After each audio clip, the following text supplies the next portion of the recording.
Hamida, il y a bien sûr cette date avec l'avènement des talibans, puis il y a l'autre date, c'était le 23 mars, le Oui, 27 c'est ça. mars dernier, 23, oui. où les filles Oui. se présentent à l'école et très gentiment leur dit de retourner chez elles. Ah, c'était des scènes terribles, Mm. des scènes de pleurs, des centaines de collégiennes en pleurs, les mères en pleurs, les professeurs en pleurs, une incompréhension totale. Mais incompréhension totale. personne, on ne comprenait pas. Nous étions tous devant les écoles. J'avais 2 équipes devant 2 différentes écoles pour couvrir l'événement, mais nous avons récolté que des pleurs, que des cris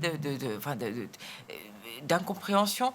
Et j'admets que jusque-là, j'ai voulu y croire. Je me suis dit, c'est Accorder bon. le bénéfice du doute, Leur donner le bénéfice du doute. ils ont demandé du temps. On demande du temps, on continue. Mais là, là, ils ont perdu toute crédibilité et on n'y croit plus. Et j'ai vraiment, voilà, malheureusement, j'en viens à la conclusion qu'ils n'ont absolument pas changé. Quel souvenir vous gardez justement de ce 27 mars, Fahimé? Alors, évidemment, toutes les images qu'on a pu voir.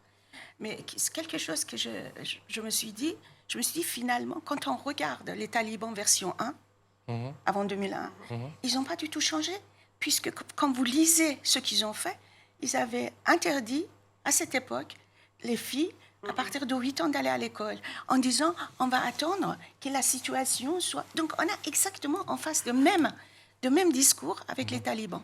Et là, maintenant, ce qui se passe, c'est que les talibans ne peuvent pas laisser les filles à l'école. Pourquoi? Parce que le socle de leur existence, c'est leur charia à eux. Donc j'insiste pour ne pas dire l'islam, parce que c'est vraiment grave de dire qu'eux, ils sont des musulmans, mais je parle de leur charia à eux. S'ils le font, ça veut dire qu'ils mettent en cause leur propre structure qui les unit.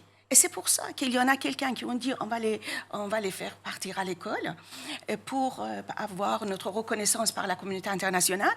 Et puis ceux qui étaient au Pakistan leur ont dit non, c'est pas possible. Et voilà, c'est comme ça qu'on peut analyser cette marche arrière.